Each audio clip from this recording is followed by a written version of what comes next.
Então, vamos iniciar hoje essa unidade da disciplina de Teoria do Comércio Internacional sobre a teoria neoclássica do comércio. Neoclássica do comércio. Hoje, a gente está fazendo uma parceria com a disciplina Tópicos Especiais em Economia 4 e que foram convocados, né, os alunos matriculados nessa disciplina. De toda forma, eu vou baixar e vou deixar disponível, né, no YouTube e na plataforma. Quem quiser ver depois, não tem problema. Começando aqui, nós vimos antes as duas principais teorias, né, depois do mercantilismo, que foi a teoria das vantagens absolutas do Adam Smith e a teoria das vantagens comparativas do Ricardo. E hoje a gente vai para essa unidade, né, que é a teoria neoclássica do comércio internacional, que é a última, dentro do convencional, dentro dos manuais, é a última teoria que é hegemônica, é predominante dentro dos livros de economia, né, sobre o comércio internacional, né, dentro da ortodoxia, dentro do convencional. Então, vamos seguindo aqui. Né? Então, os professores, a professora Sheila e o professor Robson também estão aqui, né, além dos alunos da própria disciplina. Vou ver aqui se tem mais gente chegando aqui. Não tem. Então, como eu falei antes, né, a gente viu a teoria das vantagens absolutas, depois as vantagens comparativas do Ricardo, né, que tem como base um fator de produção e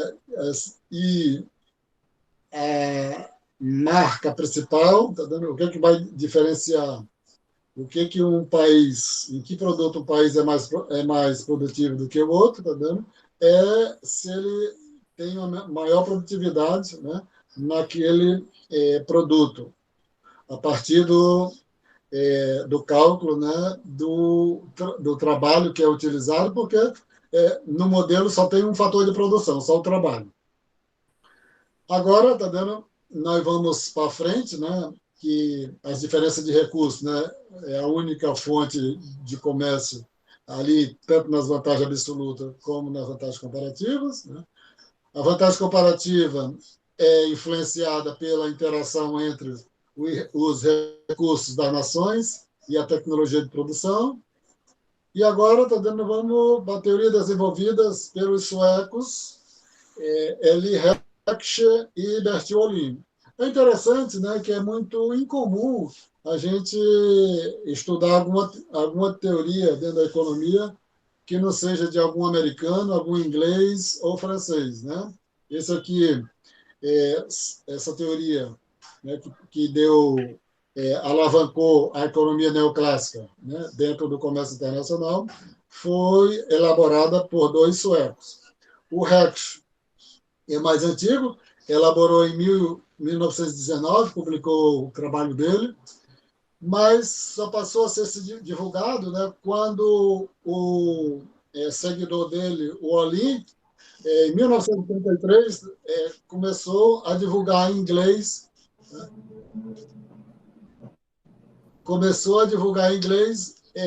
os trabalhos do Heckscher, por isso que essa teoria vai ser denominada de teoria Heckscher-Olin, né, desses dois suecos. Ela, além de ser chamada teoria de Heckscher-Olin, ela é conhecida também como teoria das proporções dos fatores, ou teoria neoclássica do comércio internacional, ou modelo 222. Se você explicar cada uma dessas denominações separadas, já praticamente explicou a teoria neoclássica do comércio internacional. Tá? Porque ela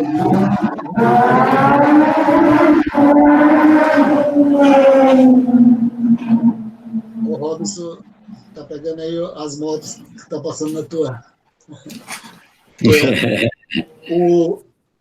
Então, se a pessoa explicar, né, de forma separada, teoria do Heckscher-Olin, teoria das proporções dos fatores, neoclássica ou modelo 222, praticamente resolveu, né? Resolveu a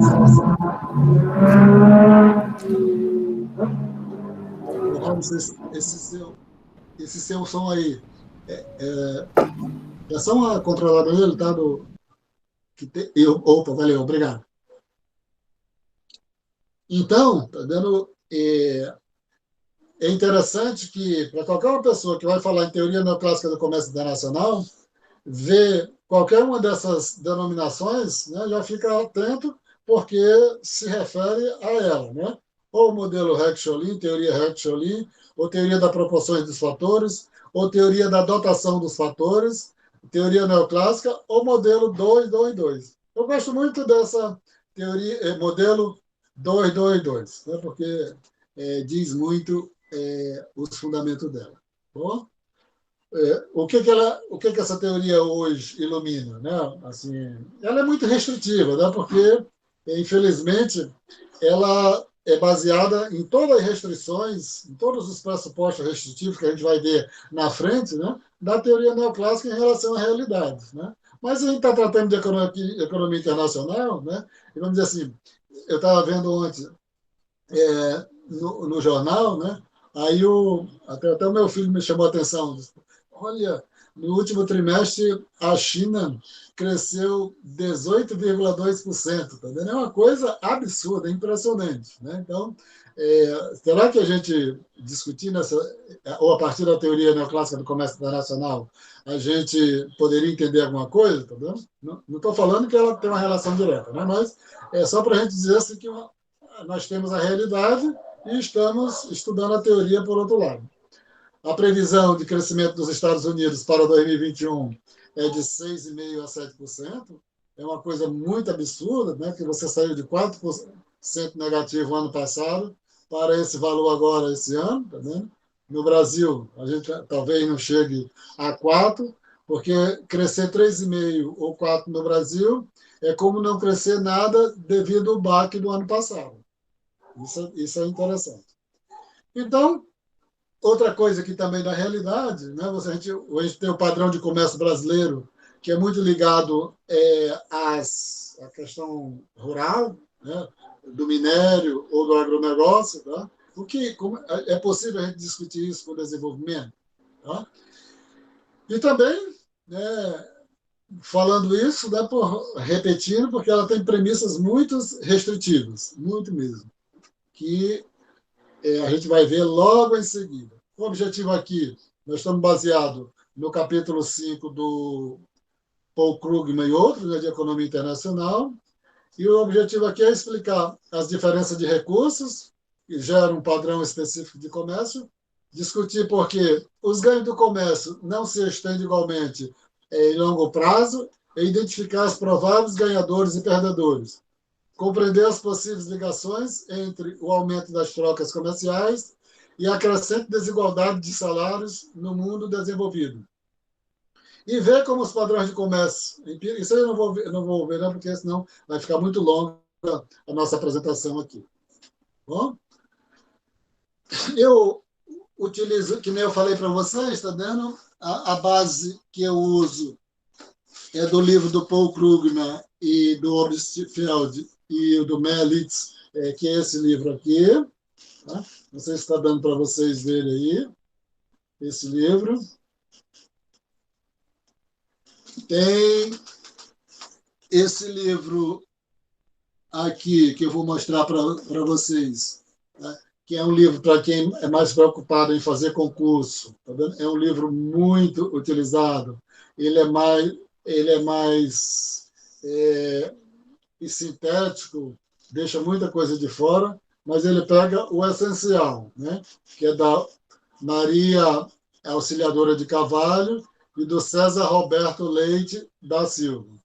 Eu acho que dá para vocês verem aí. Tá vendo? E tem esse livro aqui, né?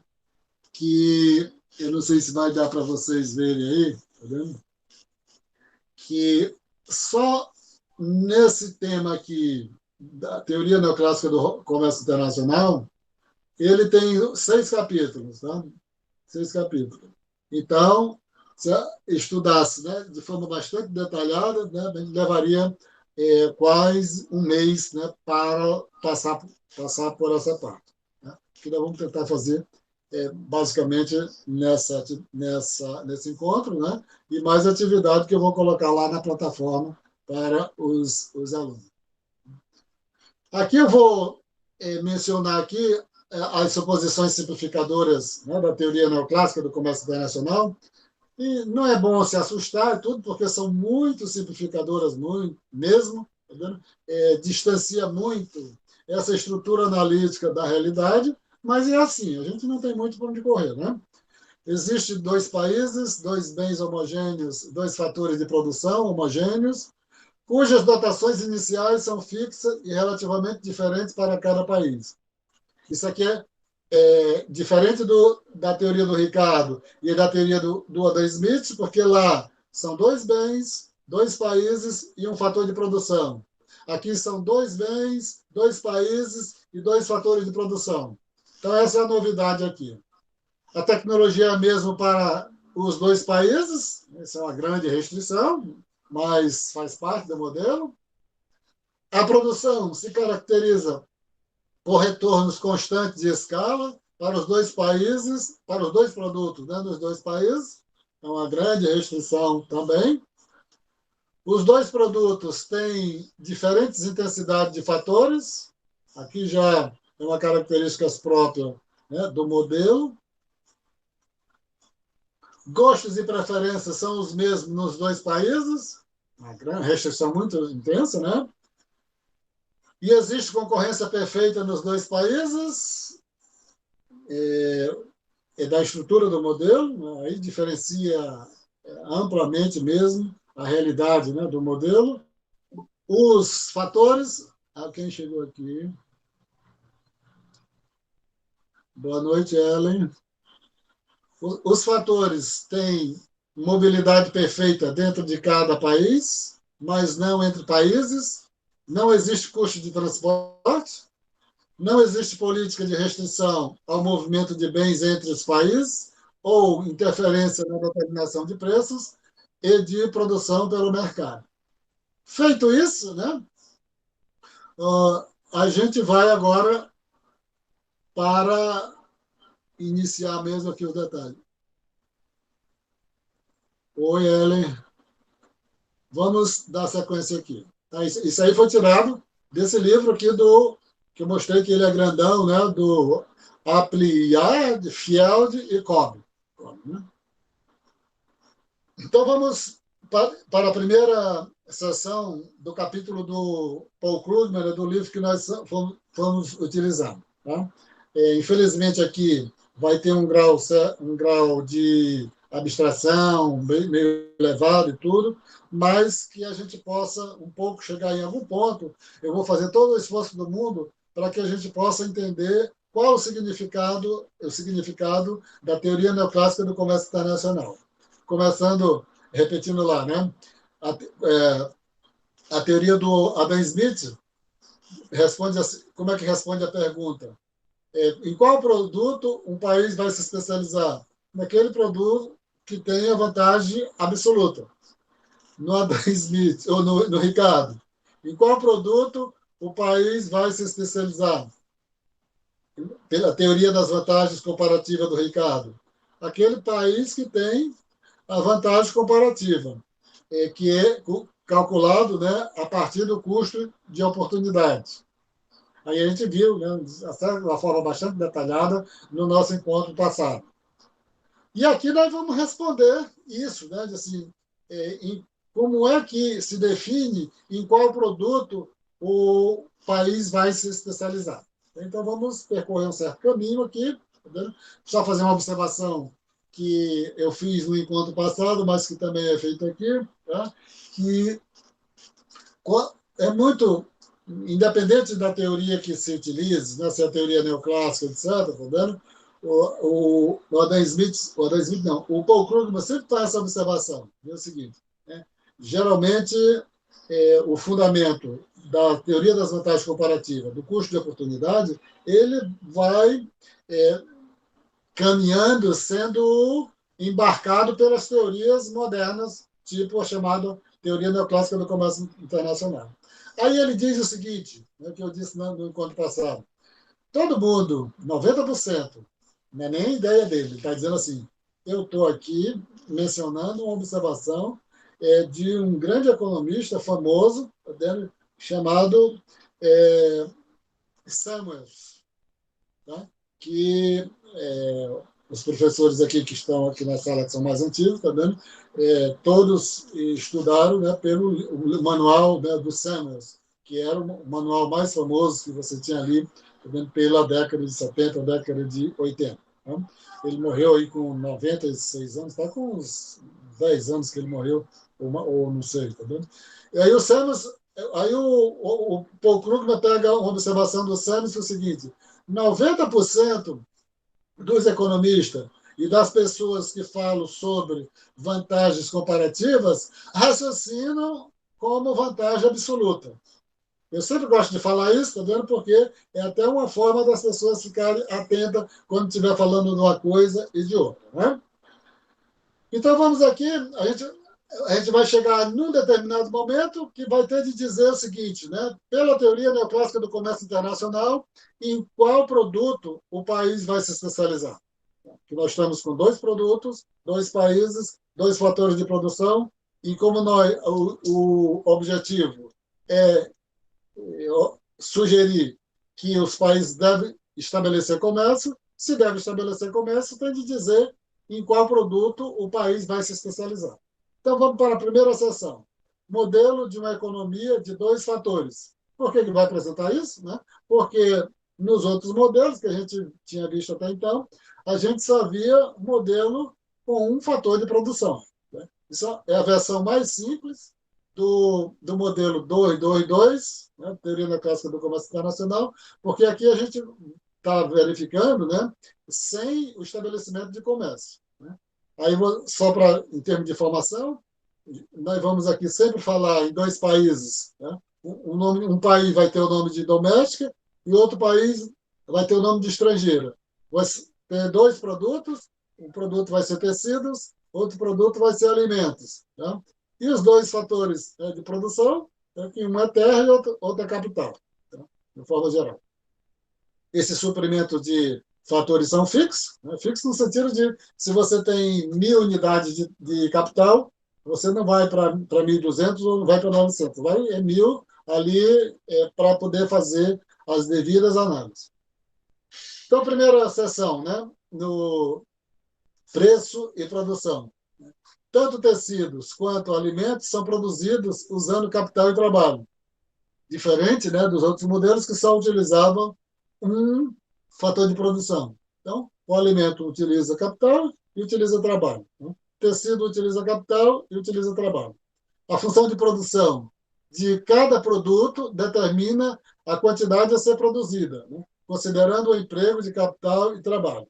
Então, a função de produção aí do QT, quantidade de tecido, é igual, né, ou em função da quantidade de capital empregado e da quantidade de trabalho empregado.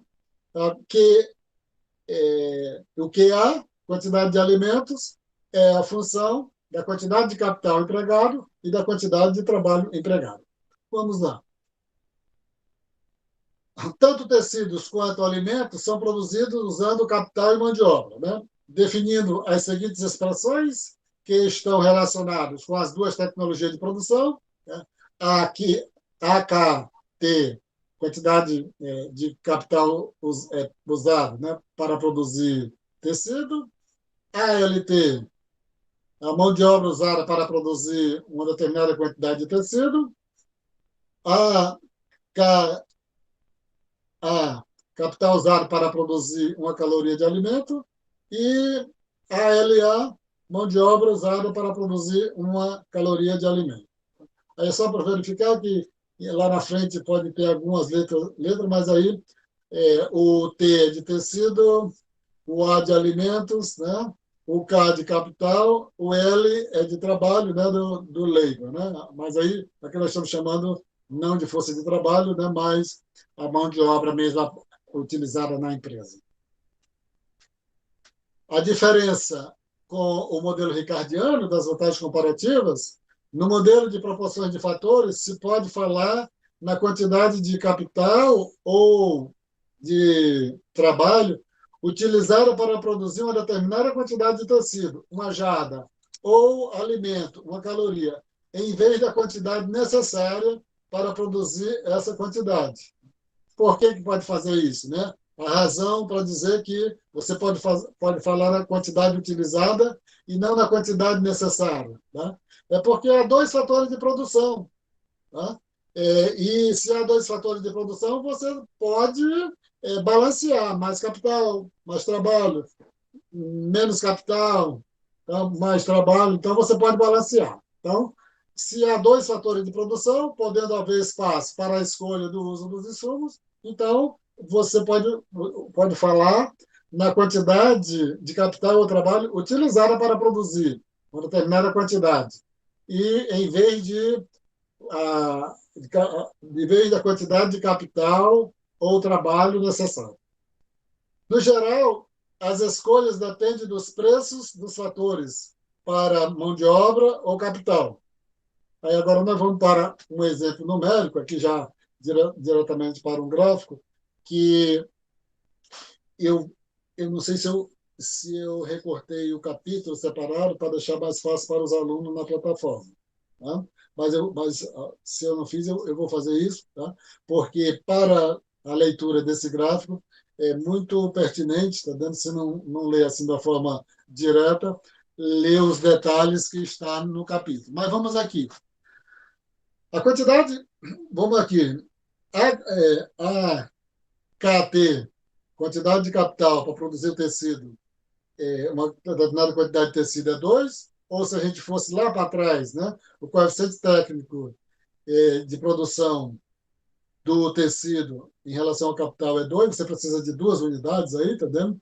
Como lá em cima está falando de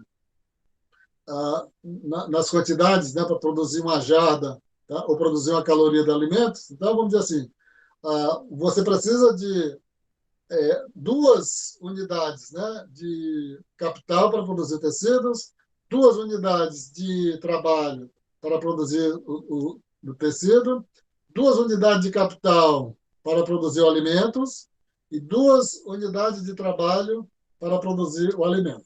Preste bem atenção a esses valores aí para quando a gente for para o gráfico ficar mais fácil. É meio complicado aqui, que nós vamos entrar aqui numa situação meio complicada. A fronteira de possibilidade de produção sem substituição dos fatores. Aqui nós não vai haver a substituição de fatores, por isso que nós vamos ver uma fronteira de possibilidade de produção que ela tem um canto, né? Que é essa linha pontilhada, a gente vai já chegar lá. E um exemplo numérico. Coloquei os coeficientes aí em cima, eu coloquei os coeficientes, quantidade de trabalho, quantidade de capital para produzir o tecido, quantidade de trabalho para produzir o tecido, quantidade de capital para produzir o alimento, quantidade de trabalho para produzir o alimento, tá vendo? Então, 2, 2, 3 e 3, tá vendo? Então, corresponde, né, mais ou menos o coeficiente técnico de cada fator de produção em relação ao produto. O coeficiente técnico, né, do fator capital para o tecido é 2, coeficiente técnico do, do trabalho para o tecido é 2, coeficiente técnico capital para o alimento é 3, coeficiente técnico do trabalho para o alimento é 3. Tá? E aí, embaixo, né, eu tentei colocar, em termos da fórmula, tá, que restringe, tá, que ele está dando, né, que a quantidade máxima, né, de capital disponível é 3.000 unidades. E a quantidade máxima de trabalho disponível é 2.000. E aí você tem a fórmula, tá dando? Se não der para entender por aí, a gente for consultando o capítulo do livro, fica mais fácil. Tá? Mas eu vou pedir uma ajuda de vocês aí, tá vendo? Se alguém pode ler a legenda do gráfico para a gente ler a fronteira de possibilidade de produção. Todo mundo já entende o que é a fronteira de possibilidade de produção.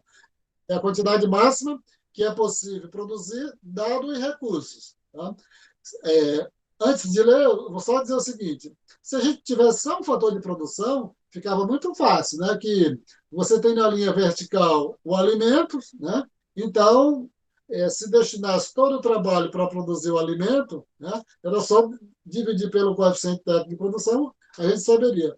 Mas nós temos dois fatores de produção, tá? Aí, se não for pela fórmula, não dá para a gente saber se produzir só alimento ou se produzir no eixo vertical só tecido, qual seria a produção máxima, tá, que poderia ser produzido, né? Porque nós temos dois fatores de produção com coeficientes técnicos diferentes, né?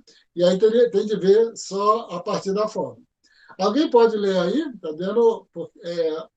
Essa grande legenda, a gente vai lendo devagar para destrinchar aí a fronteira de possibilidade de produção sem substituição de fatores. Ou seja, você não pode substituir capital por trabalho, nem trabalho por capital. Você, definindo, né? Não, você não tem como fazer escolha. Por gentileza, alguém pode ler essa legenda aí? Eu leio, professor. Vai lá. Vai lendo É, devagar. Tá? se o capital não pode ser substituído pela mão de obra, ou vice-versa, a fronteira de possibilidade de produção no modelo fator-proporções será definida por duas restrições de recursos. A economia não pode usar mais do que a oferta de mão de obra, 2.000 horas de mão de obra, ou capital, 3.000 máquinas-hora disponíveis. Para Em- aí, por gentileza.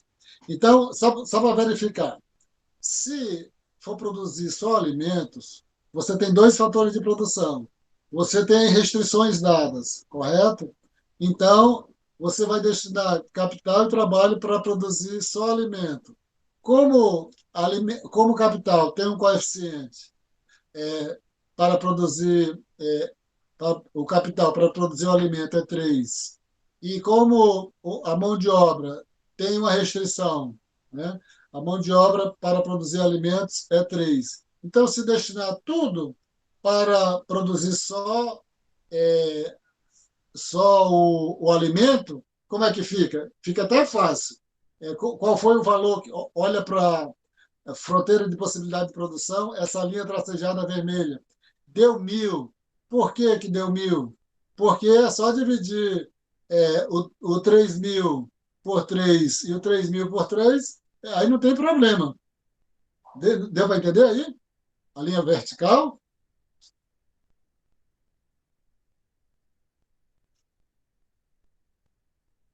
Tá, então vamos seguindo. Depois consulta o capítulo lá que não tem muita dificuldade. A dificuldade vai ser embaixo para verificar qual a produção máxima, tá dando, de tecido, tá? Pode ser produzida, tá dando? Não, não tem dificuldade porque os dois coeficientes são o mesmo, é 2 e 2. Tá? Então vamos só adiantar, tá vendo? É, o, continua lendo a partir de onde você parou. É, então, a fronteira de possibilidade de produção é definida pela linha pontilhada nesta figura. No ponto 1, a economia é especializada na produção de alimentos, e nem todas as horas de mão de obra disponíveis são empregadas. No ponto Só 2, para entendimento, né? Porque como a restrição é diferente, tá vendo?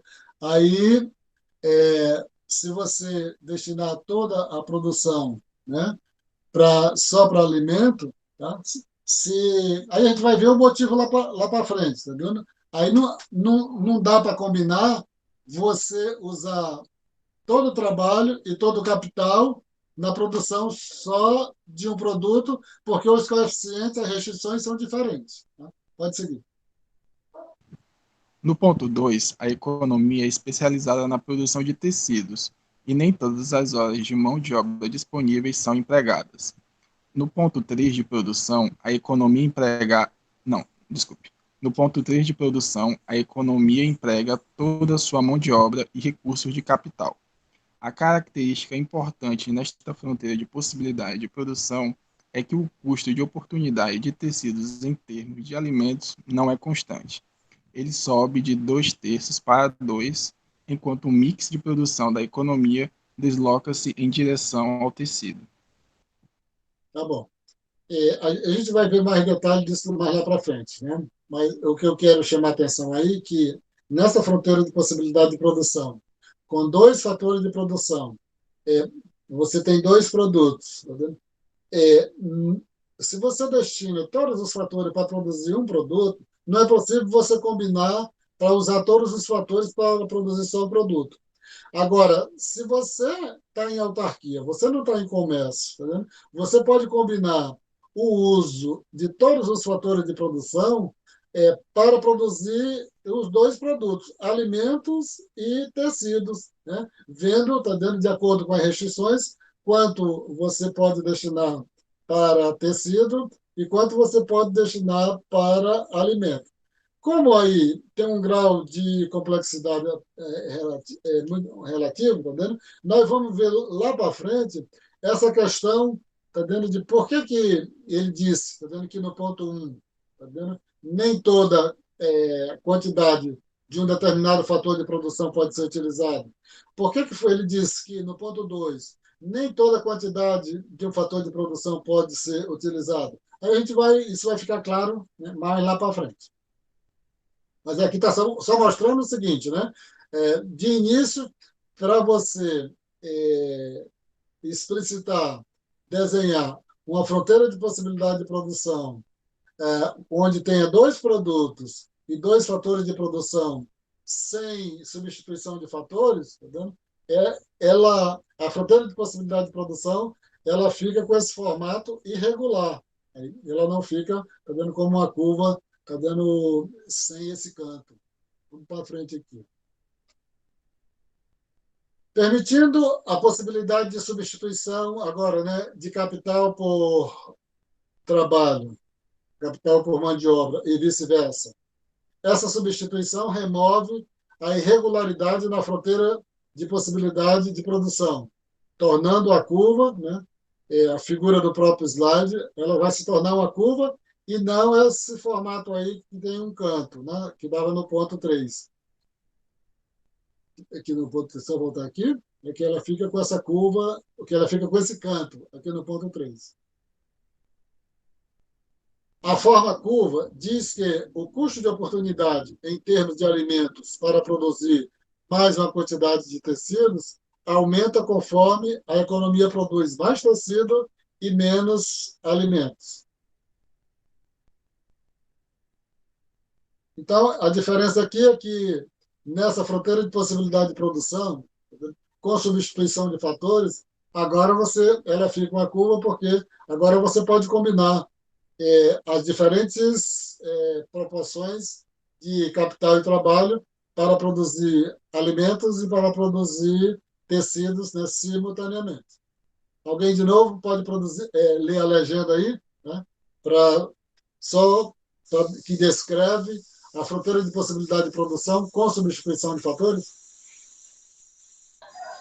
Eu posso ler, professor. Sim. Se o capital pode ser substituído pela mão de obra e vice-versa, a fronteira de possibilidade de produção já não tem uma torção. Mas continua a ser verdade que o custo de oportunidade de tecido em termos de alimento aumenta conforme o mix de produção da economia se desvia em direção ao tecido e afasta-se dos alimentos. Tá legal. Vocês todos têm uma ideia clara do que é uma fronteira de possibilidade de produção, não é isso? Ela mostra a quantidade máxima que se pode produzir a partir dos recursos disponíveis. Né? Mas tem um detalhe aí, estou dizendo que não é possível ainda a gente ter bem clareza, que essa segunda parte da leitura aí, tá vendo? Ver se eu consigo ler aqui. Mas continua a ser verdade que o custo de oportunidade de tecido em termos de alimentos aumenta conforme o mix de produção da economia e se desvia em direção ao tecido e se afasta de alimentos. Tá? Então, acontece o seguinte, tá vendo? Aí a gente precisa saber, tá vendo? Se o alimento usa mais capital ou trabalho ou se o tecido usa mais capital ou trabalho. para entender perfeitamente essa afirmação que ele está dizendo aí, tá vendo? Que à medida que você vai deixando de produzir alimentos, tá vendo? O custo de oportunidade, né? Só repetir, que o custo de oportunidade de tecido em termos de alimentos, ele aumenta, né? Conforme, tá vendo? A produção da economia se desvia em direção ao tecido, tá vendo? E a faixas de alimento. Se você o custo de oportunidade, porque vai aumentando aquele valor que você deixa de ganhar de alimentos. É por isso que ele vai aumentando à medida que você vai se afastando de lá. Para ver se está só refletindo isso aí. Onde a economia produz na fronteira de possibilidade de produção? Então, se você tem aqui, voltando aqui, você tem uma fronteira de possibilidade de produção. Tá? Ao longo dessa curva, você pode escolher qualquer ponto para produzir alimentos e tecido. Qual ponto vai ser escolhido? Aí vai dizer o seguinte, para responder isso aí, tá vendo? Você tem que saber os preços. E não é os preços absolutos, né? É os preços relativos, né? O preço de um em relação ao outro. Produz no ponto em que maximiza a produção, é claro, né? Então, você tem o valor da produção, é dado por quem, né? O preço do tecido multiplicado pela quantidade produzida de tecido, mais o preço do alimento multiplicado pela quantidade produzida de alimento. Né? E você teria o valor da produção. E, se você sabendo o preço, né, aí a quantidade que foi produzida, você já dá para saber o valor da produção. Colocado isso aí, vai dizer o seguinte, a fronteira de possibilidade de produção, que vai mostrar no próximo gráfico. Então, pelo aquele velho lógica que a gente encontra nos manuais, tá vendo? Você tem várias linhas, né, de fronteira de possibilidade de produção, tá? Você vai produzir em qual, né? Você vai produzir naquela mais elevada, onde ela toca, né, a linha de isocusto mais elevada, né? A linha de isocusto, né? Ao longo do qual o custo de produção é constante.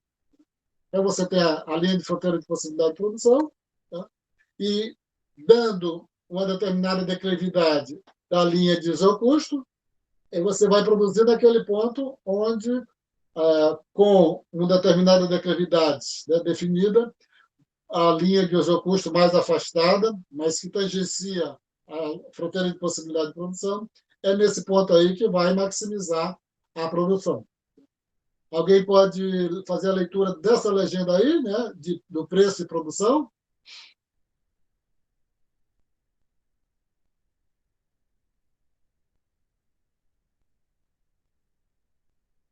Oi. Alguém caiu? Só está eu aqui? Eu faço. A economia produz no ponto em que maximiza o valor da produção, dados os preços que enfrenta. Esse é o ponto mais alto possível na linha isocusto. Nesse ponto, o custo de oportunidade de tecido em termos de alimento é igual ao preço relativo de tecido PT dividido por PA. Então, como essa questão de preço relativo não é tão simplista, né? Mas ele está dizendo o seguinte, né? Que primeiro você está dizendo o seguinte, né? Você vai produzir onde há a linha de isocusto mais alta tangencia a linha da fronteira da possibilidade de produção. Mas esse ponto aí, que ponto é esse? Né? Esse ponto é aquele onde a relação, o preço relativo do alimento em relação ao tecido é igual ao preço relativo do alimento em relação ao tecido. Então, se você tem o preço relativo, né, qual é o valor, né, de uma unidade do tecido, né? Qual é o valor de uma determinada unidade do alimento. Aí você tem o preço de cada um. Né? Então, você faz a relação. O preço relativo do alimento em relação ao tecido, que não é o preço em termos de valor. Né? Ele é igual ao preço, a relação entre o preço de um e o preço de outro. O preço relativo de alimento em relação do tecido é uma coisa, e o preço de alimento dividido pelo preço do o preço do tecido dividido pelo alimento é outra coisa. Ele vai dizer o seguinte: esse ponto onde a linha de isocusto tangencia a fronteira de possibilidade de produção, tá vendo? Onde, né, o custo de oportunidade de tecido em termos de alimentos é igual ao preço relativo, tá vendo, de tecido em termos de alimento. Agora aqui você vai já foi definido lá a quantidade que você vai produzir. Agora qual é o desafio? Você tem dois fatores de produção. Quais são os dois fatores de produção que nós estamos trabalhando aqui? Capital e trabalho. Então você vai produzir um determinado produto, vai produzir um determinado produto, aqui está, no caso aqui, tá vendo? Você vai produzir alimentos. Boa noite, João. No caso aqui, você vai produzir alimentos, tá? O agricultor vai produzir alimentos. Aí ele tem dois fatores de produção. Como é que ele vai escolher que mix de fatores de produção? É mais trabalho? É mais capital? Tá? Quer dizer, um agricultor pode produzir uma caloria de alimentos com menos capital se ele usar mais mão de obra ou vice-versa. Né? Aí, é claro, é óbvio essa situação. Tá? Mas nós vamos ver, estou dando mais lá para frente, estou dando a explicação, estou dando do fundamento dessa situação. Tá? Aqui está só mostrando o quê? Né? No gráfico você tem na linha vertical a entrada de capitais por caloria, né? Por caloria na produção de alimentos, e na linha horizontal, entrada de mão de obra por caloria na produção, né, de alimentos. Então, você vai produzir alimentos, que combinação você vai fazer? Combinação de entradas que produz uma caloria de alimento. Você vai escolher mais capital ou mais trabalho? Aqui é que está a questão que eu espero que a gente vá se esclarecer mais lá para frente. Mas o que está colocado é isso. Né? Em que situação, tá vendo? Vai se escolher mais capital e em que situação vai se escolher mais mão de obra. Qual a opção de entrada os produtores realmente fazem? Depende dos custos relativos do capital e da mão de obra. Se as taxas de aluguel do capital forem altas e os salários forem baixos, os agricultores escolherão usar relativamente pouco capital e muito mão de obra, e vice-versa. A escolha de entrada dependerá da proporção dos preços, né, dos fatores salário e aluguel do capital. Então, o que foi que ficou aqui, tá vendo? Ficou mostrado o seguinte, tá vendo? Já que você tem essa coisa mecânica que é dito que na teoria neoclássica, os fatores de produção são remunerados pela sua participação no processo produtivo. Aí você vai dizer o seguinte, tá vendo?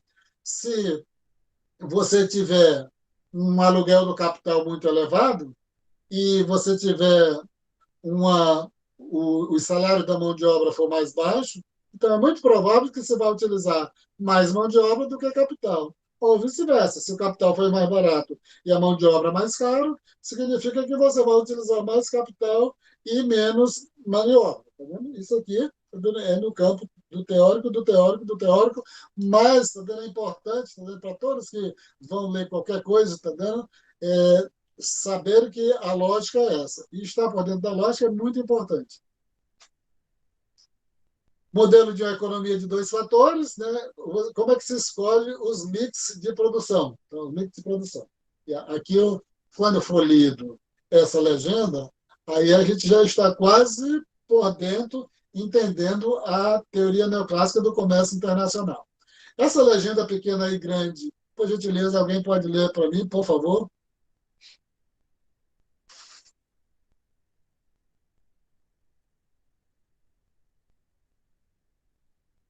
Alguém pode ler, por favor?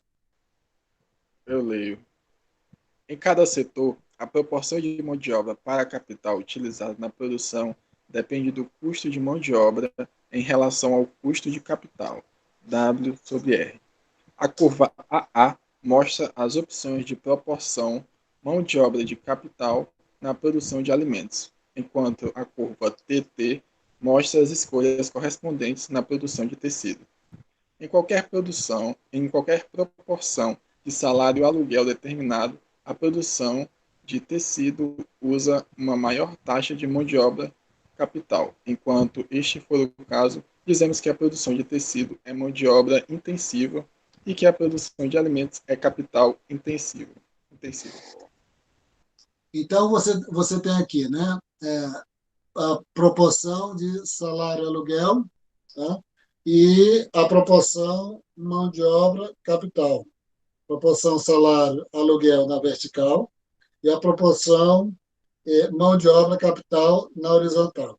Isso aqui não é tão simples de você podendo raciocinar em cima, porque você está trabalhando com preço relativo.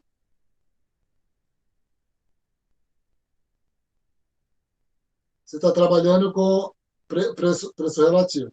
Mas vamos aqui. Qual é a informação relevante que nós temos? Tá? É que tecido é mão de obra intensiva. O que significa a expressão que tecido é mão de obra intensiva? Significa que quando você vai fazer as combinações de capital e trabalho para produzir tecido, você utiliza mais mão de obra do que capital. Alimentos é capital intensiva. O que significa isso? Que quando você vai produzir alimentos, na combinação que vai ser feita, você utiliza mais capital do que mão de obra. Dada essa informação, tá vendo? Você tem no eixo vertical a remuneração dos fatores de produção, salário e aluguel.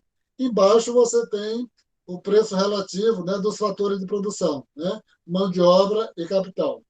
Aí você tem duas curvas. A curva AA, tá vendo que são as diferentes proporções, né, de capital ou de mão de obra e trabalho que você utiliza para produzir alimentos, e a curva TT mostra as diferentes proporções de mão de obra e capital que você usa para produzir o TT. Aí ele está dizendo o seguinte, né? Por que a curva a diferentes combinação de mão de obra e capital, ela é mais próxima do eixo, né, para produzir alimentos, e a curva TT, né, a curva de produção de tecido, ela é mais afastada. As diferentes combinação de mão de obra e capital, ela é mais afastada. Né? Pelo fato de, tá vendo, para produzir o tecido, né, você utiliza mais mão de obra, né? Ela é intensiva em mão de obra. Se ela é intensiva em mão de obra, significa o quê? Tá vendo? Que você vai ter uma combinação, tá, de mão de obra e capital, tá vendo? E correspondente, né, a remuneração, né, do salário e aluguel, mais afastado do eixo, tá vendo? De forma mais intensiva para produzir o tecido, porque ele é intensivo em mão de obra. Já o outro é intensivo em capital, tá vendo? Significa o quê? Se ele é intensivo em capital, e quando você está fazendo aqui a proporção entre trabalho e capital, o capital está no eixo, o capital está no denominador, significa que o valor vai ser menor. Da mesma forma, lá em cima, tá vendo? O aluguel do capital está no denominador e o salário está no numerador, significa que se você vai produzir alimentos, tá? E o alimentos é intensivo em capital, como o capital aí e como o aluguel do capital estão no denominador, significa que esses valores vão ser menores. Tecido é intensivo em mão de obra, por isso que ele é mais afastado, né? Que o salário que paga a mão de obra está no numerador, a relação entre salário e aluguel do capital. O salário está no numerador. Se ele é maior, significa que esse valor é maior. E lá embaixo a proporção mão de obra e capital, como o tecido é intensivo em mão de obra, significa que a mão de obra vai ter um valor maior do que, e está no numerador, do que o capital. Agora aqui, né, preço dos fatores e preço das mercadorias. Como a produção de tecidos é mão de obra intensiva, enquanto a produção de alimentos é capital intensiva, há uma proporção de 1 para 1 entre a proporção fator-preço, né, salário, aluguel do capital, e o preço relativo do tecido. Né? O preço relativo do tecido é a quantidade do tecido, né, dividido pela quantidade do alimento. Né? Isso aqui é o preço relativo do tecido, não é o preço absoluto. Quanto maior o custo relativo da mão de obra, maior deve ser o preço relativo da mercadoria mão de obra intensiva. Né? Porque, como ele está sempre aí no numerador, significa que vai ser, esse preço relativo vai ser maior. A proporção é ilustrada pela curva SS na figura a seguir. Alguém lê aí a legenda e vê se a gente entende agora. Eu vou pedir a ajuda de vocês. Por que essa curva SS, que é a proporção, né? Quanto maior o custo relativo de mão de obra, maior deve ser o preço relativo da mercadoria e mão de obra intensiva. A proporção é ilustrada pela curva SS, né? Na figura a seguir. Então, vamos ver essa curva SS, ler a legenda, e eu vou pedir a ajuda de vocês agora para ver se a gente entende aí. Vamos lá, ler a legenda.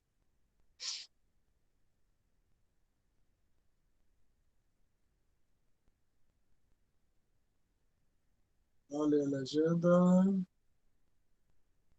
Vocês são bons de leitura. Eu leio, professor. Vai lá. Vai, William. Bom, com a produção de tecido e mão de obras intensiva, enquanto a produção de alimentos e capital intensivo, há uma proporção de 1 para 1 entre a proporção fator.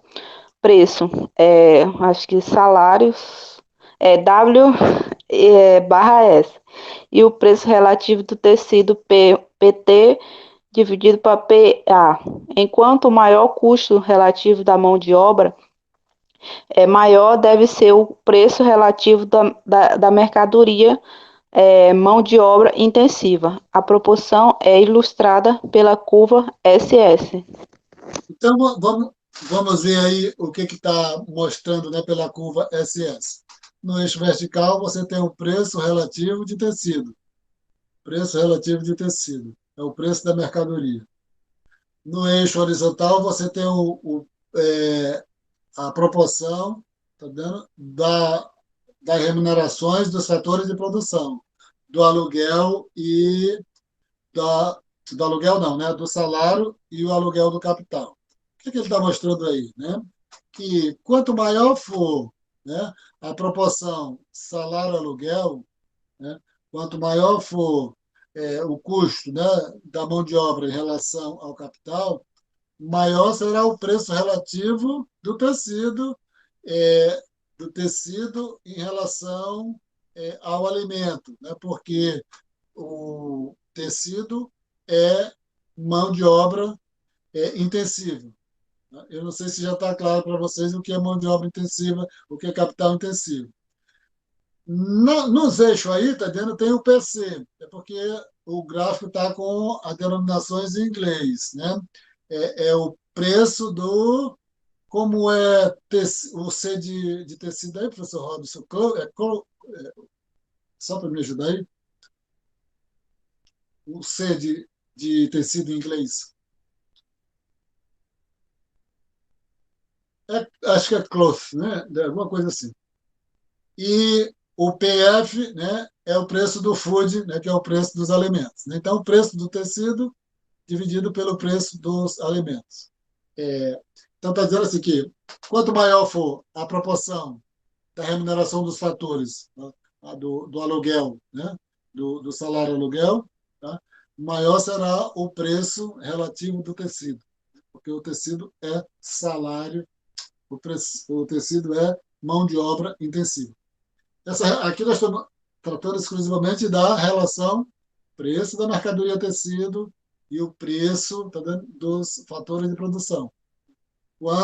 Quanto maior aumenta, tá vendo, a relação preço da mão de obra em relação ao capital, maior é o preço do tecido, porque o tecido usa mais mão de obra. Porque o tecido usa mais mão de obra.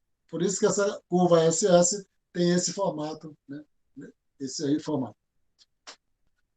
Dado o preço relativo do tecido, a proporção entre a taxa salarial e a taxa de aluguel do capital deve ser igual. Essa proporção de salário e aluguel, então, implica que as relações de mão de obra para o capital empregado na produção de tecido e alimentos devem ser, respectivamente, né, o mão de obra, né, da produção de tecido dividido pela mão de obra do capital e mão de obra na produção de alimentos dividido por capital na produção de alimentos. A gente vai ver no gráfico isso, né? Se o preço relativo do tecido sobe, a proporção de salário e aluguel deve crescer também, né? Isso fará com que a proporção mão de obra capital utilizada na produção de ambas as mercadorias caia. Então, vamos só ver aqui, tá vendo? É isso que foi lido aí atrás. Aqui juntou os dois gráficos que nós vimos anteriormente, antes. Eles estão juntos num único gráfico.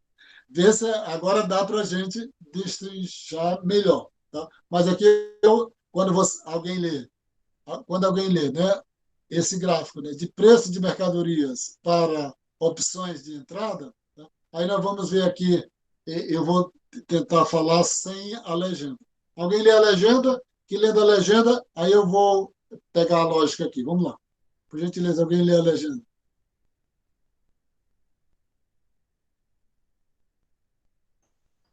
Professor, tem como ampliar um pouco? Aqui tá pequena a letra. Ah, tá pequena? Tá... Não tem porque está no formato apresentação. Tá? Eu vou ver se eu acho aqui, que inclusive até para mim aqui não está, a vida não está fácil não. Tá? Se eu achar, vai ser uma beleza. Tá?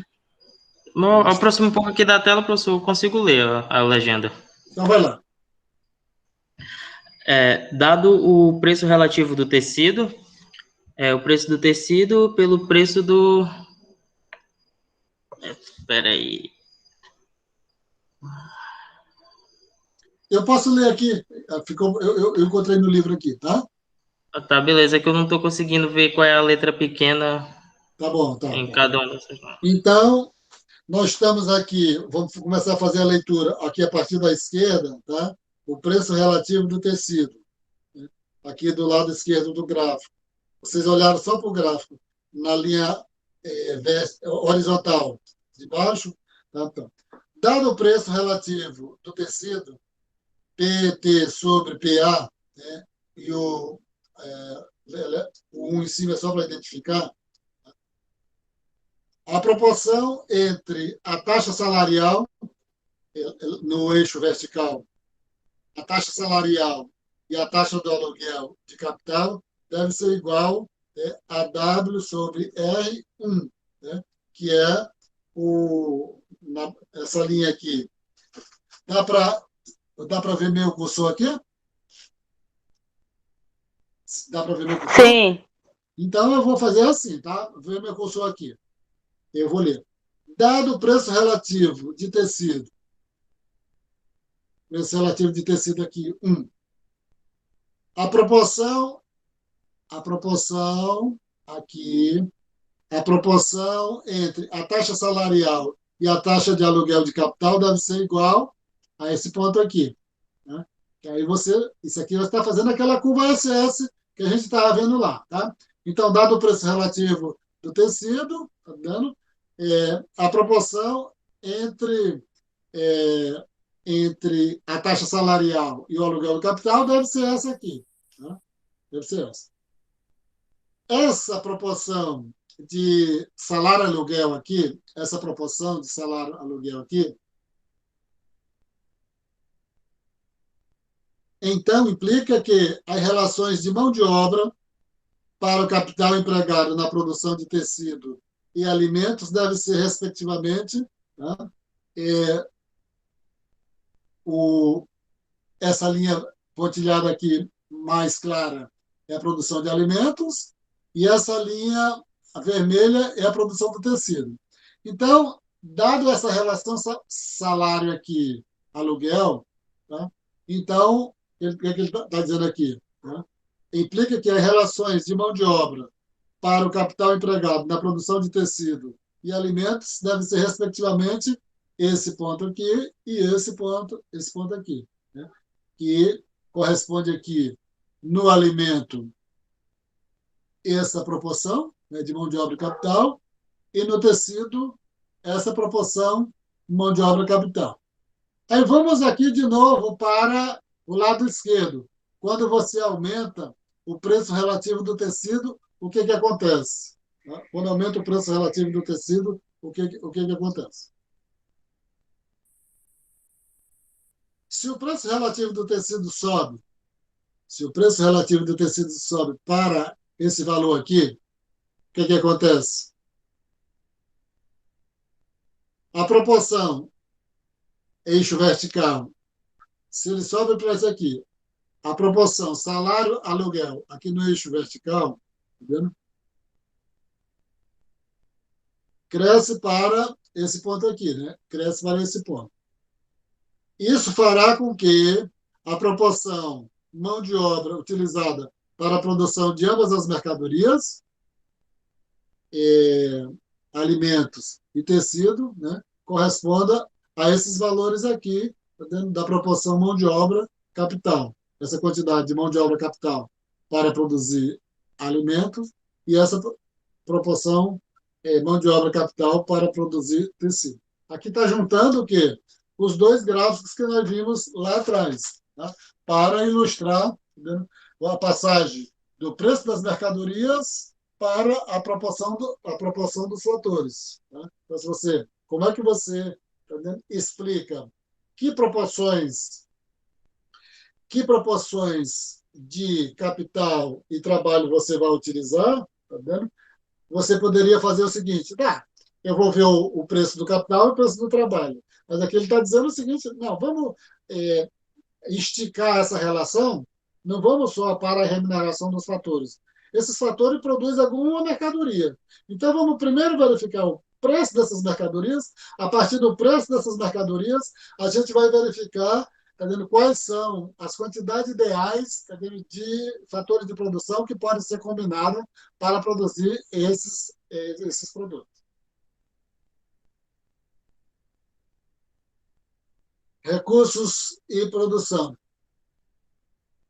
Agora, completando o modelo, né, vamos supor que a força de trabalho da economia cresça, o que implica que a relação de mão de obra empregada para a capital da economia, ela aumenta.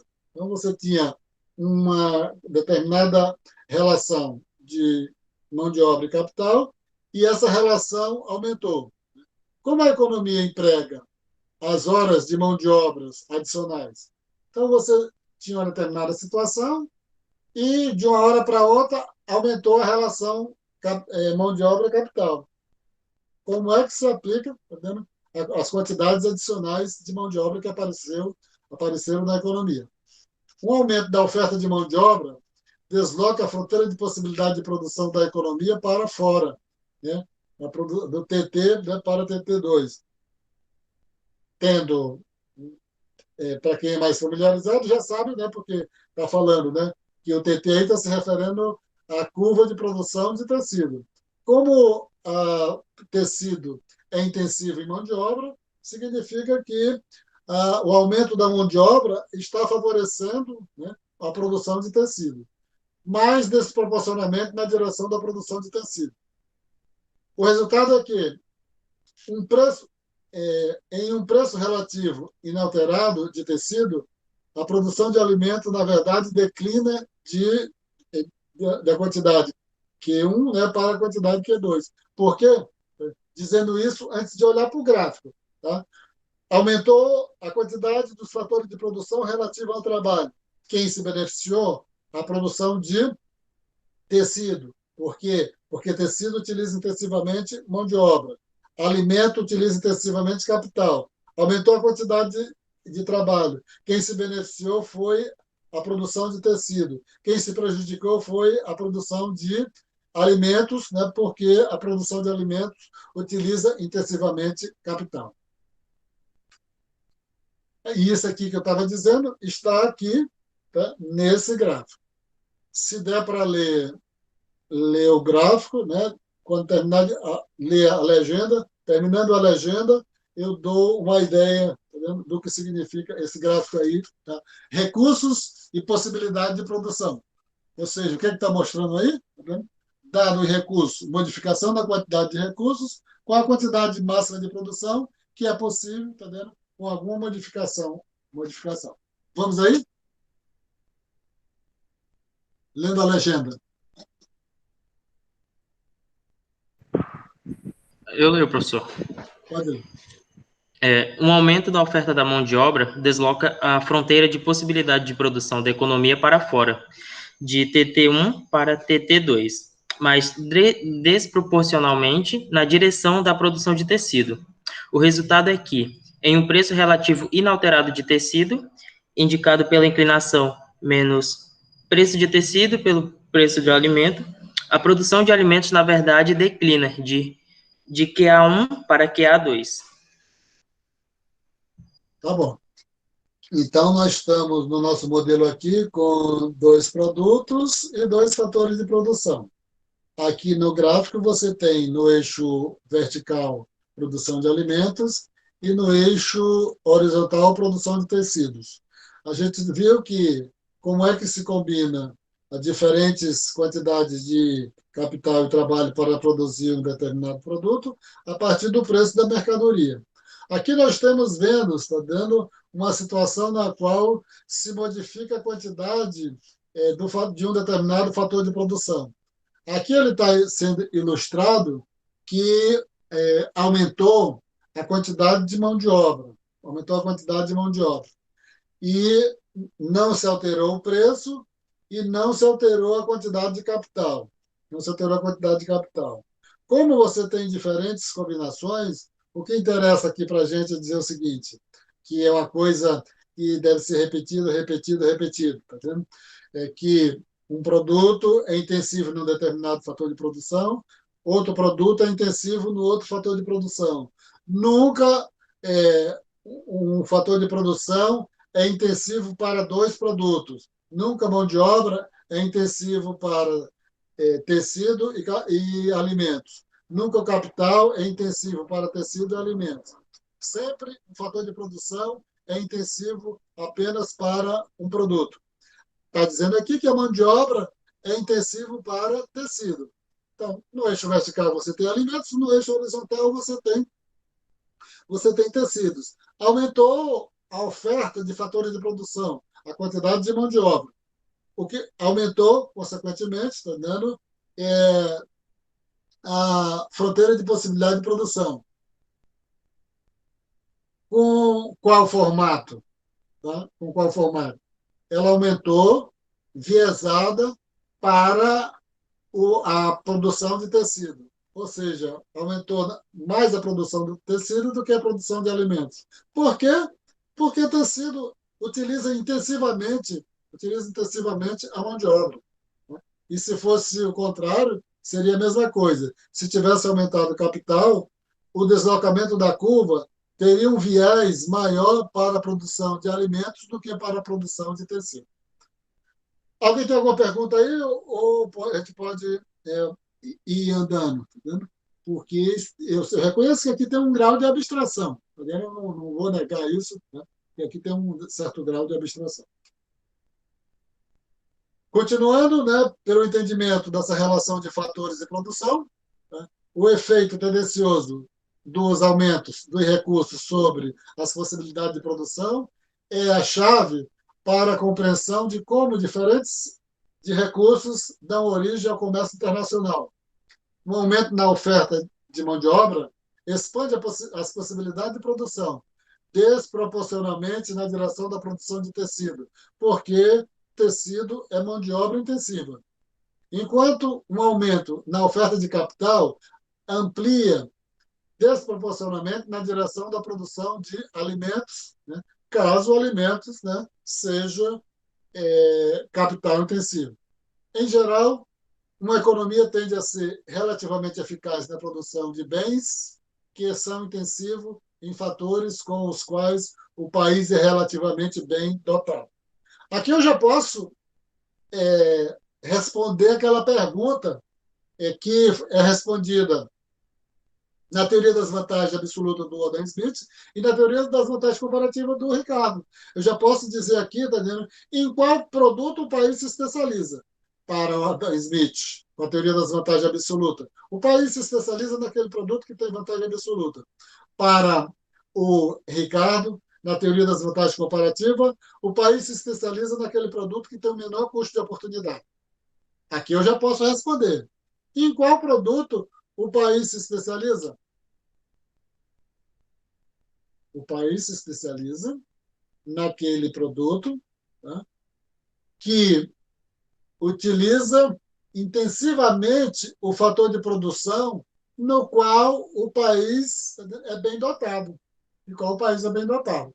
Então, se o país é bem dotado em mão de obra, tá, e você tem dois produtos, tá, um produto utiliza intensivamente um fator de produção, o outro país utiliza, outro produto utiliza intensivamente outro fator de produção. Aquele produto que utiliza intensivamente o fator de produção, mão de obra, é daquele produto que o país que é bem dotado em mão de obra vai se especializar. E aí tem uma observação, né, colocada em todos os livros, que a questão, o país ser bem dotado num fator de produção, isso não significa que é em valores absolutos. Quer dizer o seguinte, a economia dos Estados Unidos, né, a população dos Estados Unidos, ele tem uma população muito grande em comparação com a Bolívia, o Brasil, etc., etc. Isso não significa que, na maioria dos países dos Estados Unidos, os Estados Unidos vai se especializar em aqueles produtos que ele é bem dotado em mão de obra. Por quê? Porque nós estamos tratando aqui com a mesma lógica da teoria das vantagens comparativas, dos custos comparativos, que o que vale aqui ele é ser bem dotado relativamente e não comparativamente. Então, um país pode ter uma população pequena, mas ser bem dotado em mão de obra, entendeu? Para produzir algum produto, do que um país que tem uma população muito grande. Isso precisa ser ficado claro, porque senão vai dizer o seguinte, né? País que tem uma população grande sempre vai ser bem dotado naquele fator. Não se trata disso. Se trata, está dando, de um país ser bem dotado relativamente, tá dando, daquele fator de produção. Daquele fator de produção que a gente viu com certo detalhe, tá dando, como é que faz essa passagem para identificar, tá dando, quando é que alguém tem uma vantagem comparativa, uma vantagem relativa, tá dando, no fator de produção ou no outro fator de produção. No caso aqui, lá na teoria das vantagens comparativas, né, tem uma vantagem comparativa num produto ou no outro produto, já que se utiliza só um fator de produção. Dado as suposições restritivas do modelo, né, preços relativos e padrão de comércio. Uma vez que as domésticas têm maior proporção de mão de obra e para mão de obra para capital que é estrangeira, aqui os dois países, o nome dos dois países, um país é doméstico e outro país é estrangeiro. Uma vez que domésticas têm maior proporção de mão de obra intensiva em tecido, que estrangeira, consequentemente, estrangeira é bem dotada em capital, que é intensivo em alimentos. Né? Doméstico é abundante em mão de obra e estrangeiro abundante em capital. Mão de obra é intensivo em mão de obra intensiva em tecidos e capital intensivo em alimentos. A doméstica, relativamente, é bem dotada, é abundante, né, em mão de obra. O país estrangeiro é bem dotado, relativamente, em capital. A abundância é definida em termos de proporção e não em quantidades absolutas. Tecido é uma mercadoria, mão de obra intensiva. A fronteira de possibilidade de produção de doméstica em relação à estrangeira é deslocado mais na direção de tecido do que na direção de alimentos. Assim, sendo o resto igual, doméstica tende a produzir uma proporção maior de tecido do que de alimentos. Como o comércio leva a uma convergência dos preços relativos, uma das outras coisas que vai ser igual é o preço de tecido em relação ao preço de alimento. A curva de oferta relativa de doméstica e estrangeira são ilustradas na figura a seguir. Só lembrando aqui, né, que doméstica é abundante em mão de obra, estrangeira é abundante em capital. Mão de obra é intensiva em tecido, capital é intensivo em alimentos. Então, doméstico é intensivo em mão de obra. Então, vamos ver aqui. Eu vou ler esse lado aqui, depois ler a legenda aí, né? O preços relativos e padrões de comércio. Quando os países comercializam entre si, seus preços relativos convergem. Doméstica sobe e estrangeira desce. Doméstica exporta tecido, porque tem mão de obra abundante, e estrangeira exporta alimentos, porque tem o capital abundante. Então, vamos ver aqui, esse gráfico que o comércio leva a uma convergência dos preços relativos. Vamos lá? Na ausência de comércio, o equilíbrio de doméstica seria no ponto 1, onde a oferta relativa interna, RS, intercepta a curva de demanda relativa, RD. Da mesma forma, o equilíbrio de estrangeira seria no ponto 3. O comércio leva a um preço relativo mundial que se encontra entre os preços pré-comércio PT sobre PA e PT sobre PA. Não, P primeiro é o PT sobre PA1 e PT sobre PA3, como PT sobre PA2 no ponto 2. Tá bom. Eu vou dizer aí, sem a leitura, a ideia de cada um desses 3 pontos. Alguém se arrisca a dizer? Ou eu estou brincando com vocês? É todo seu, professor. Poxa, isso aí que é alguma maldade, esse negócio aí. Cadê que ninguém manda um presente pelos correios, tá vendo? Brincadeira. Eu vou mastigar aqui uma água, mas quem quiser falando qualquer coisa aí, enquanto eu mastigo a água, tá vendo? Pode ir falando, tá? Eu vou falar a respeito desse gráfico. Alguém quer falar alguma coisa? Não necessariamente, mas para fazer um intervalo. Alguém tem um bolo aí para eu lanchar?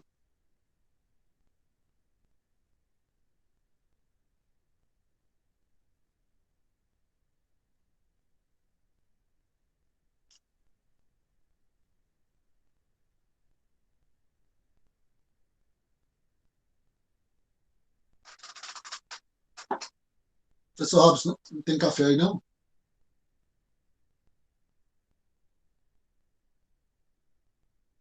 Então vamos aí. Tem que fazer o café primeiro. Então vamos aí.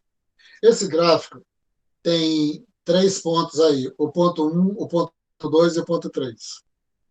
No eixo vertical, é o preço relativo do tecido.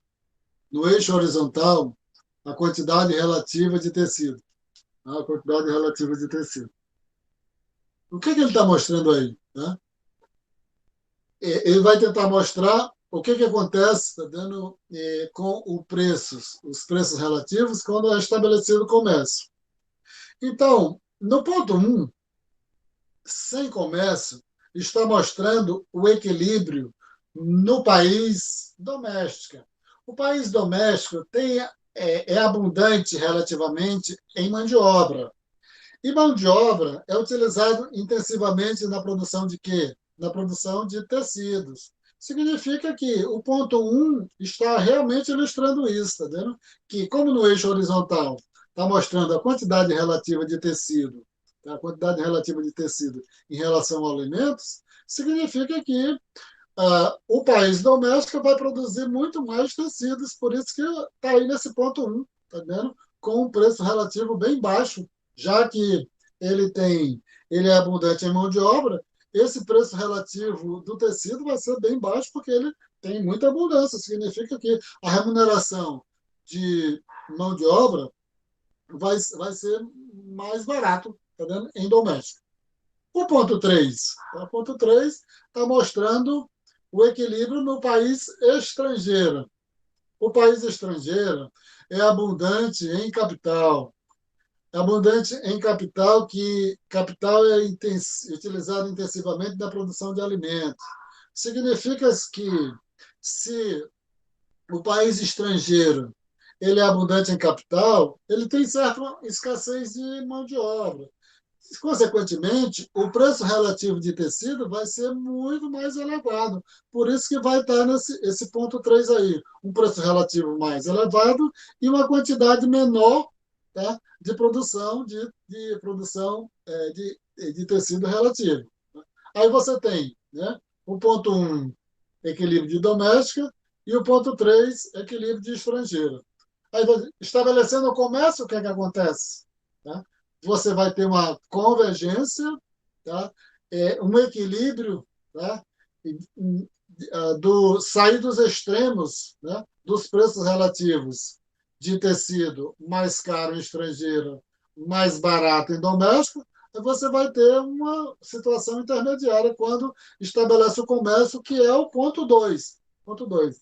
Então, vamos verificar, né? Você estabeleceu o comércio, se no, vamos dizer assim, no preço, a doméstica vai deixar de produzir alimentos, vai produzir agora só tecidos. Se vai produzir só tecidos, vai utilizar mais sua mão de obra. Significa que vai utilizar mais sua mão de obra.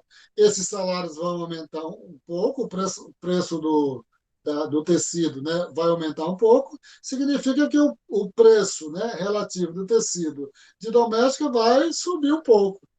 De forma inversa, o preço relativo do tecido, que é mais caro, né, da estrangeira, que é mais caro, está lá em cima, tá?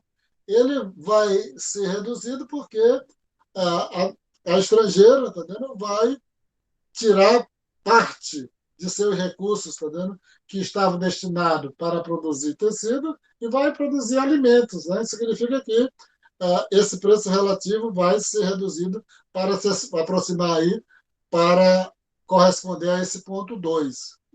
Nesse sentido aí, entender como é que, tá vendo, o comércio, né, vai modificar os preços relativos, né, nos dois países à medida que estabelece o comércio. Eu vou passando aqui, que tudo que a gente for fazendo agora vai sendo repetido. Tá? Preço relativo e padrão de comércio. Aqui nós temos a parte mais geral, lá na frente eu vou repetir isso, tá? Na parte mais geral. O teorema de Rex-Cholin. Tá?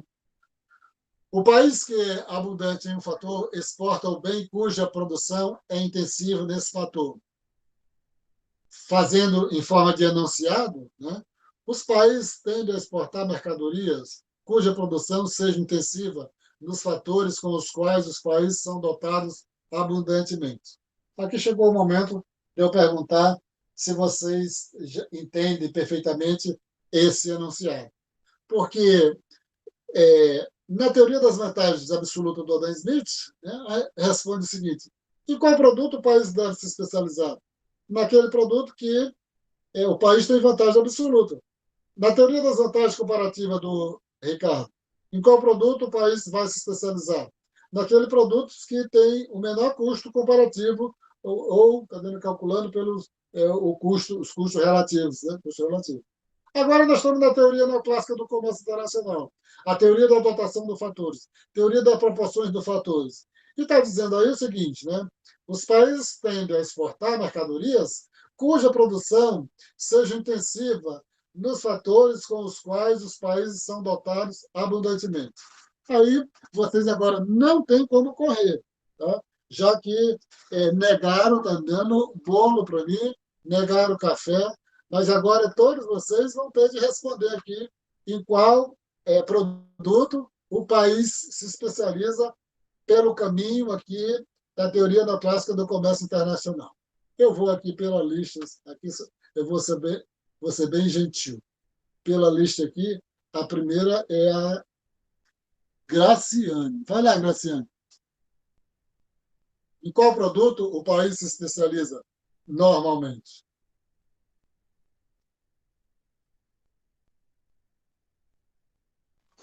Espera aí, professor, que eu estou pensando.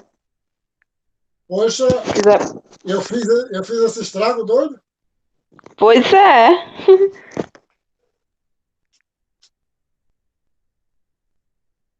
Agora é o João.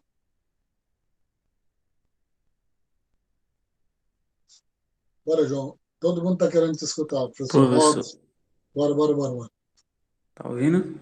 Estou sim. Estou que está doendo no ouvido. O Teorema de Heck-Scholem, o país que é Quem está abundante. falando? Oi? É o João que está falando? Sou eu. Ah, vai. Pode ir. Teorema de Heck-Scholem, o país que é abundante em um fator exporta o bem cuja produção é intensiva nesse fator. Os países tendem a exportar mercadorias cuja produção seja intensiva nos fatores com os quais os países são dotados abundantemente.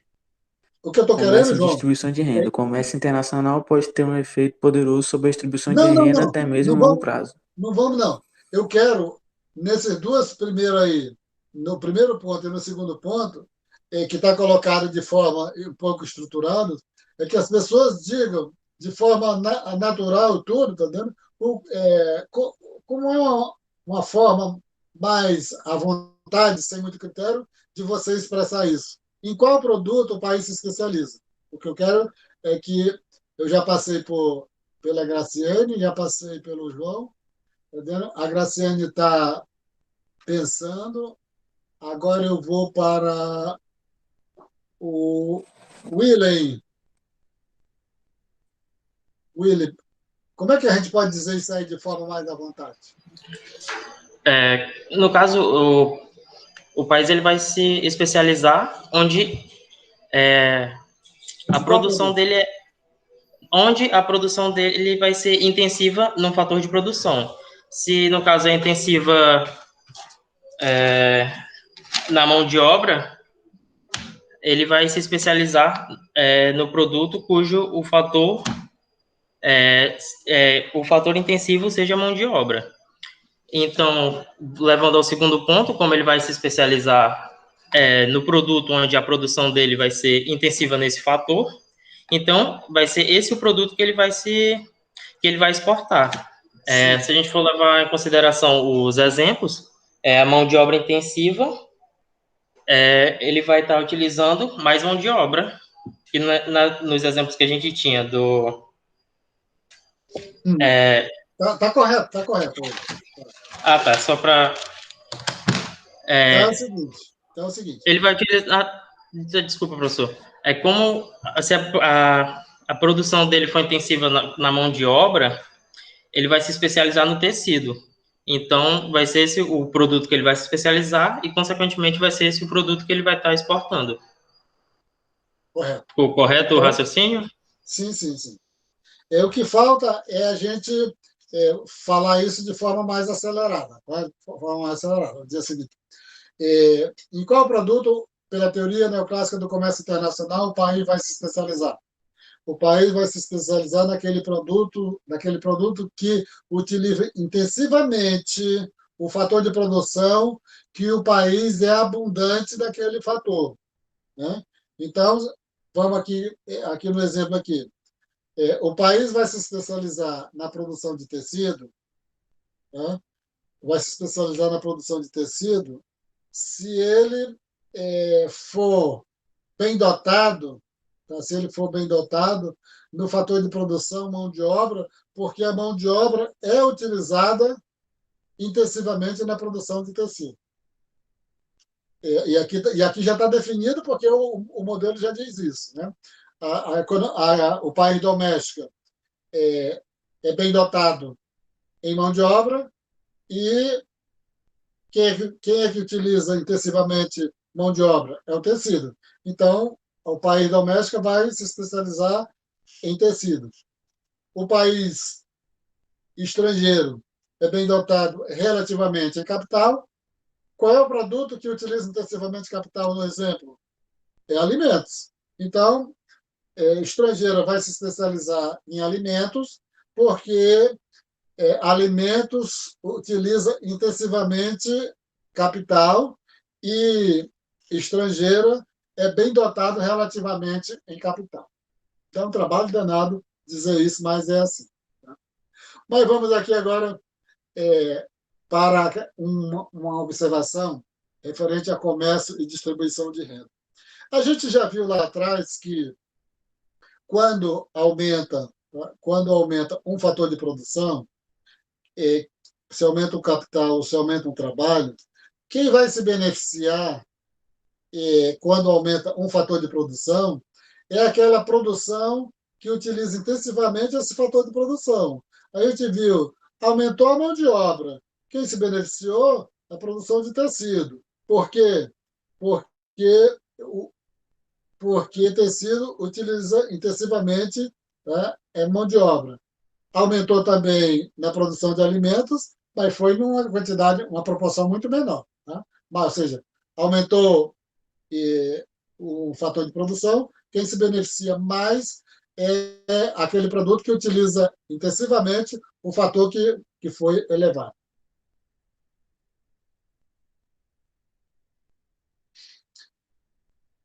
Em doméstico, a questão aqui falando da distribuição de renda. E só colocando agora aqui, né, que na economia neoclássica em geral não trata da questão de distribuição de renda, tá dando, mas existe, tá dando os livros de economia internacional, eles geralmente resistem a esse problema, tá dando, que é omitido nos manuais mais convencionais, né, de microeconomia e tudo, que você nunca tem problema de distribuição de renda, você tem uma harmonia completa.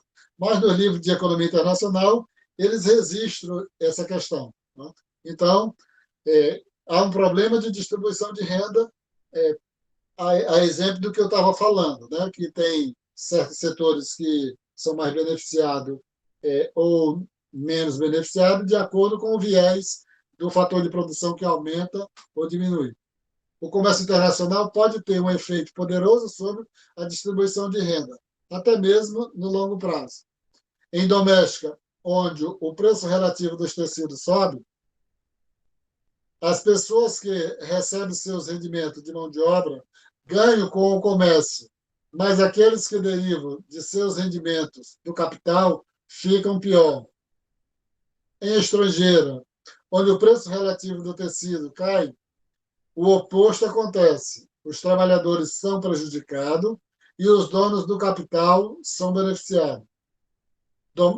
Porque doméstica é abundante, né, em mão de obra, e estrangeira é abundante em capital. Né?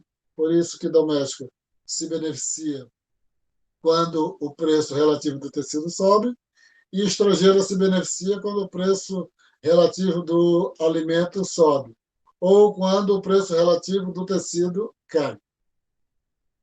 É curioso essa questão, né, do efeito na distribuição de renda, que não é tão comum se falar isso nos livros, né, convencionais, né, sempre é um pouco camuflado essa questão de prejuízo na distribuição de renda. Começa a distribuição de renda, né, no longo prazo, os proprietários de fatores abundantes de um país ganham com o comércio, mas os proprietários de fatores escassos de um país perdem. Agora nós vamos para um teorema, né, da teoria do comércio internacional, que é a equalização do preço dos fatores. Geralmente, né, que nós vimos um pouco lá atrás, né? Geralmente nós dizemos assim, o preço do alimento pode se aproximar do preço quer dizer, o preço dos alimentos, tá? Se ele é diferente em países, de país para país, quando estabelece o comércio, o preço do alimento pode se aproximar. O preço do alimento, como você pode se aproximar. Mas como é que a gente vê isso, tá vendo, da perspectiva dos fatores de produção? Se os fatores de produção eles não migram de um país para o outro, né? Como é que vai mudar o preço dos fatores de produção?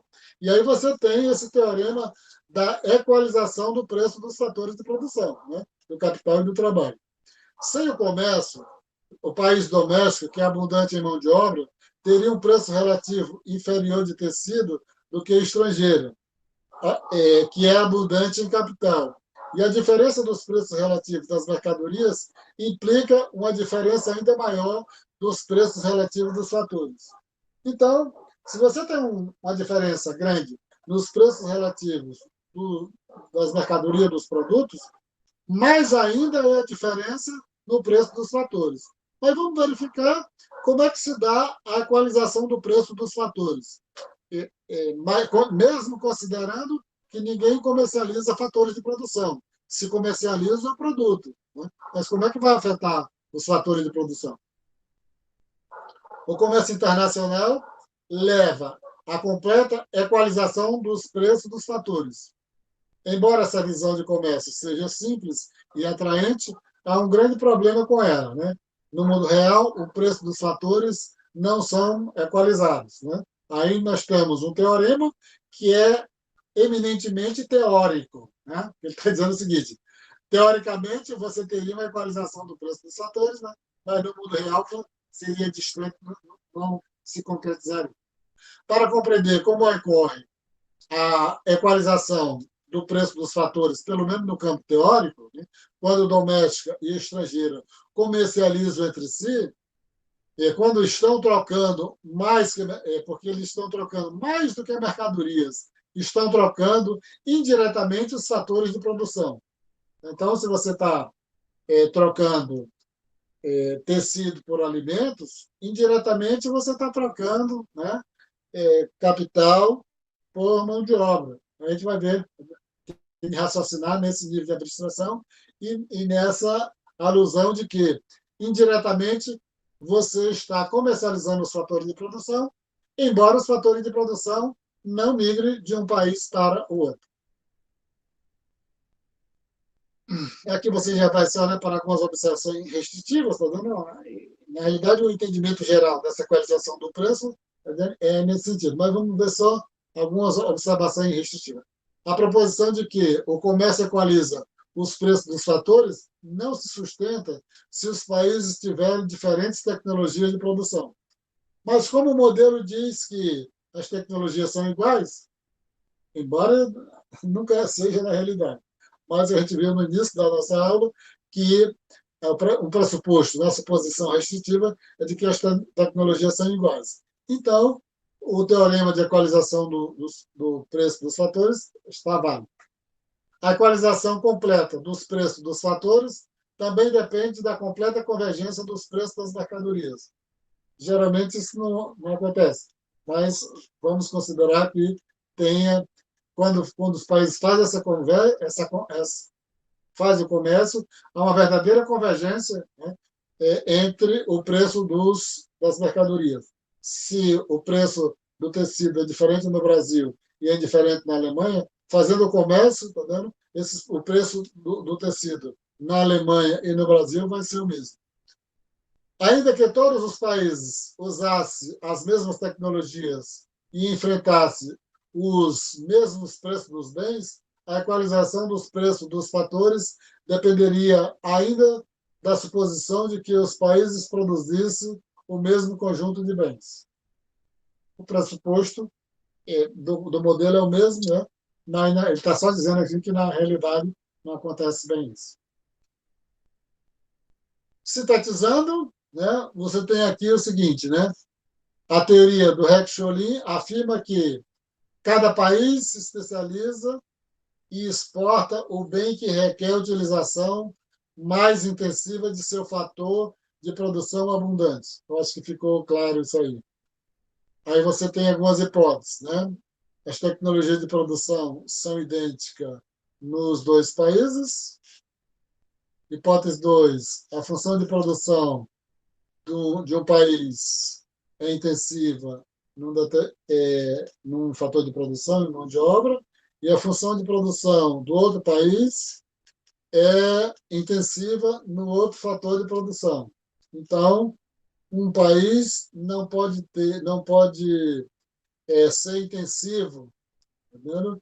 Em capital e em trabalho ao mesmo tempo. Tá?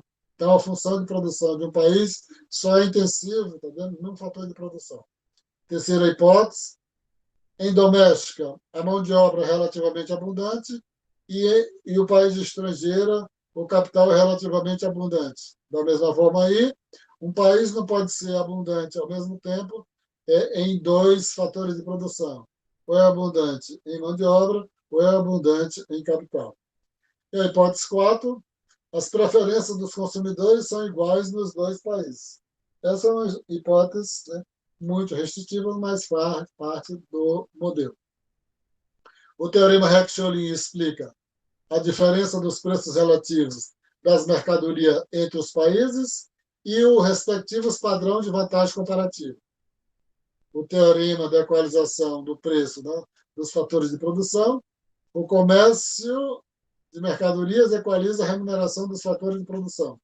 E o teorema Stokes-Summers, né, o comércio beneficia o fator de produção abundante em detrimento do fator escasso de produção, e aquilo se referindo à questão da distribuição de renda. Então, seria isso. Tá? Para o pessoal, né, da disciplina, eu vou colocar a atividade, né, e me comprometi, entendendo, de mandar para o professor Robson e para a professora Sheila e o professor Raimundo Claro, uma questão para eles colocarem lá